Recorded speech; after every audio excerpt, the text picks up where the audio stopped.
If you've been discarded by a narcissist, you know how brutal and sometimes completely unexpected it can be. It's almost like these people have a Jekyll and Hyde personality, where one minute they love you and the next minute they can't stand you.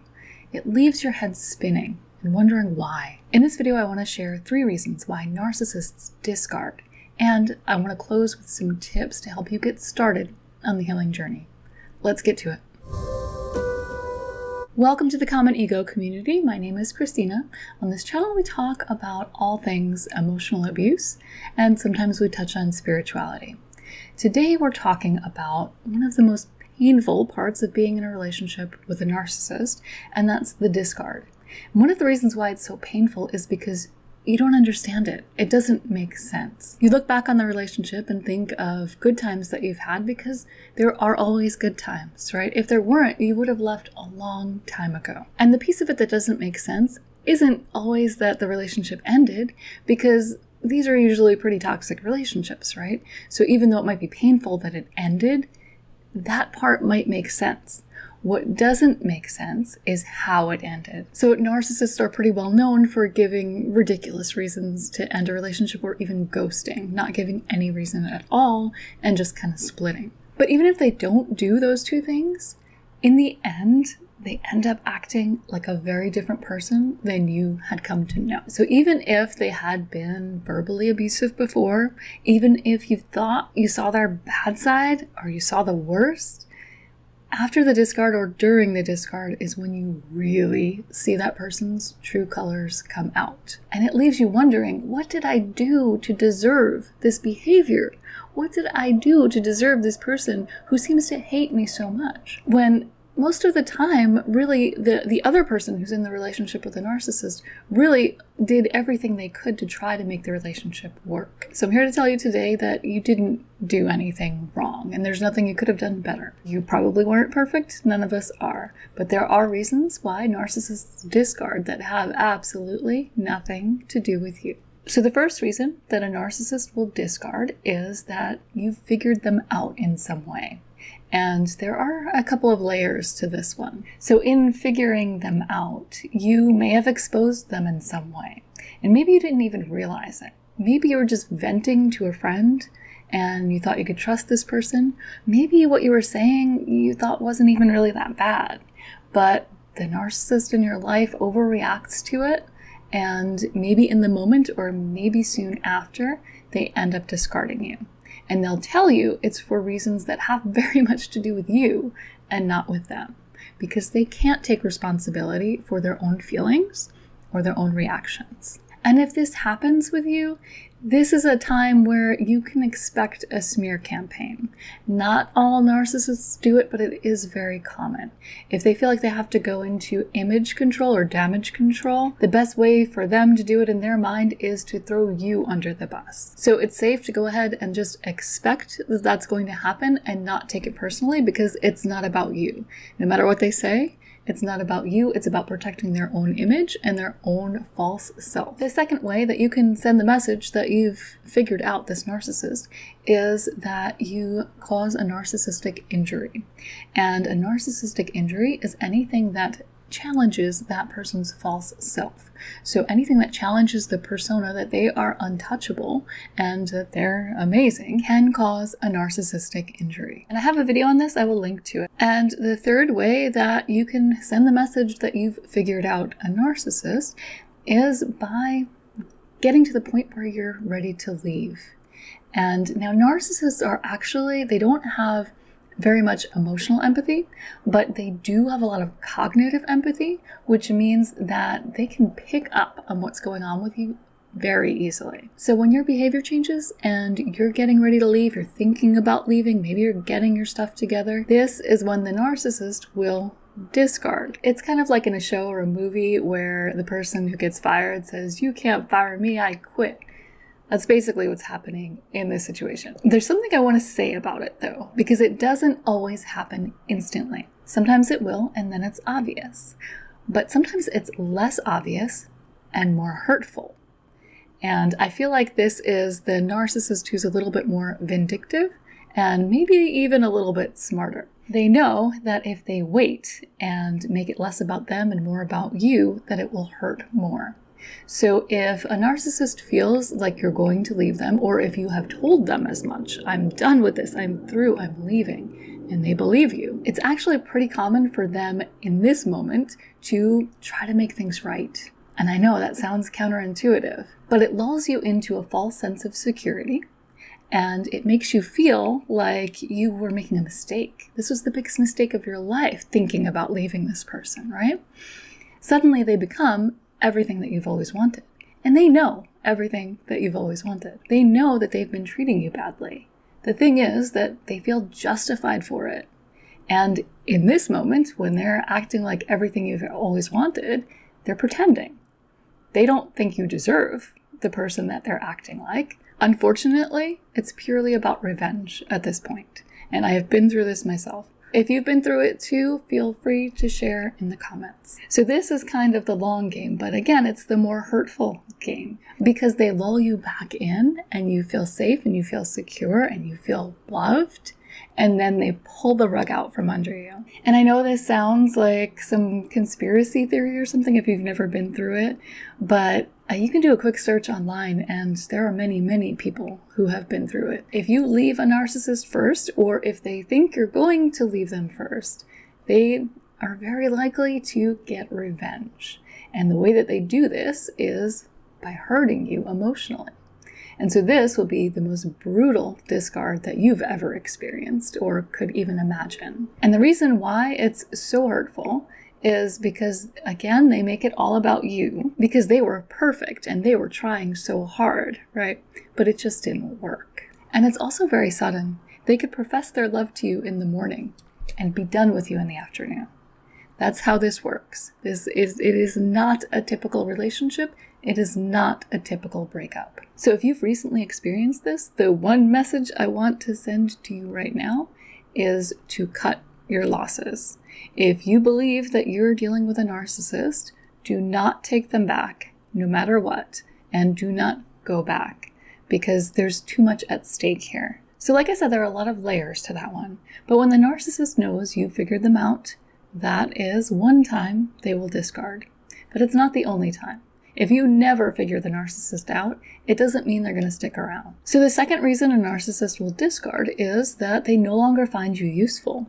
And this one can be so, so hurtful because you could have done everything that this person wanted and still not been good enough. And that's the trap, because you can never, ever be good enough for a narcissist. Narcissists are out for one thing, and that one thing is themselves. Now, in relationships, in romantic relationships, usually what they're looking for is supply. They want someone to adore them. And as you know, if you've been in a long-term relationship, that's not really sustainable. One person can't be the one to always adore the other person, especially when the other person is extremely moody and often acts like they couldn't care less about the relationship. So somewhere after that would typically be a normal honeymoon phase. It isn't with a narcissist, but when you get to that point where people start acting like their true selves, showing more of their true selves, flaws and all, that's when the narcissist starts devaluing. That's the second phase of narcissistic abuse. That's when they start devaluing, and that's when they see you as a lesser source of supply. It happens over time. It's not something that happens instantly usually. But like I said, even if you're doing everything for them, the narcissist will get bored in a relationship because they no longer see you as perfect. They start looking for another supply who is. And this is why narcissists cycle through relationships like they do, because they're looking for that ideal partner who is a good match to them, so they think, because they believe that they deserve someone who is perfect. The rest of us know that that person doesn't exist, and the narcissist is far from perfect themselves. But they very much view relationships as transactional, so if they're not getting something from you, it's over. And the third reason that a narcissist will discard is that they see you as a burden. And this one is incredibly sad, but a narcissist, again, sees the relationship as transactional. So you may think, if you don't realize this person is so narcissistic, you may think you're in a typical relationship where, let's say, you get married and there are ups and downs for better or worse, right? Well, while most people would stick around for the worse because they actually have empathy and love their partner, it's quite different with a narcissist. If you were to fall ill for a prolonged period, maybe a chronic illness, or maybe it's a bout of depression or anxiety and you just can't bring yourself to get out of bed, which happens, and it can also be a side effect of emotional abuse. Or if they think you get sick too often. And again, when you're in a constant state of stress, as you probably were in this relationship, it's going to take a toll on your immune system. And so your body's not going to be able to fight off illness as well as it would if you were not in this current heightened state of stress. So this is a time when you may actually get sick more often than you normally would. Now, some people may see this and feel bad. No one likes to be sick, right? And you can understand what it's like. A narcissist sees it quite differently. They see your sickness as a burden to them because when you're sick, how dare you, but you expect them to take care of you, right?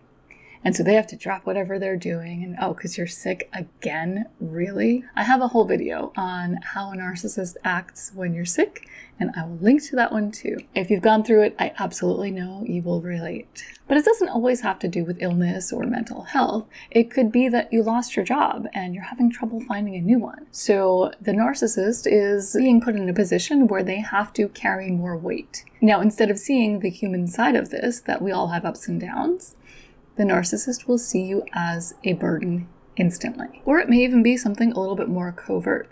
Like they feel like the good person thing to do would be to allow you to stay home with the kids, or allow you to take a leave of absence from work to take care of a sick parent. Now, if they stopped you from doing this thing, other people would find out and they would judge the narcissist harshly. And especially if you're dealing with a covert or vulnerable narcissist, they're not going to want that to happen.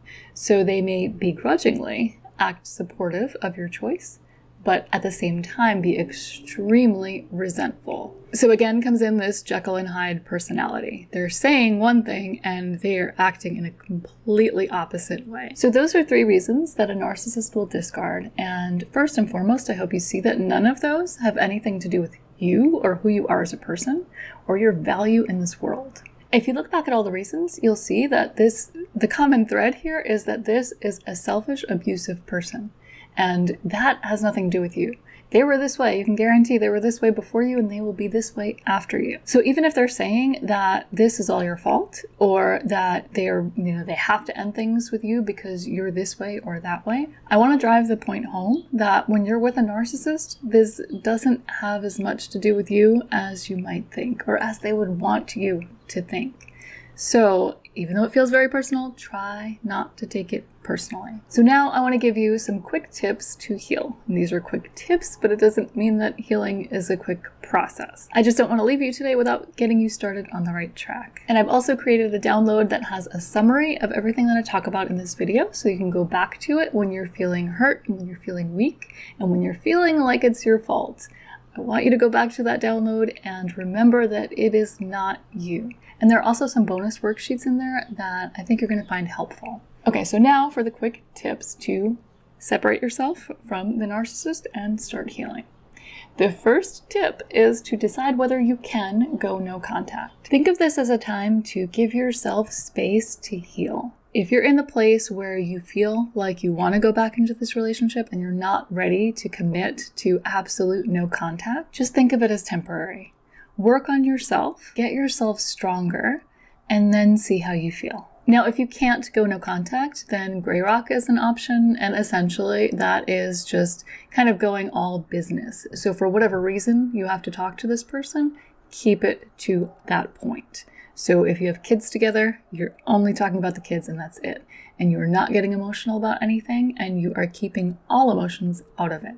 No emotional conversations, strictly business. Because whether you're together or not, a narcissist will feed on your reactions. So don't feed the narcissist, just keep them moving. The second tip I have for you is about who you decide to confide in.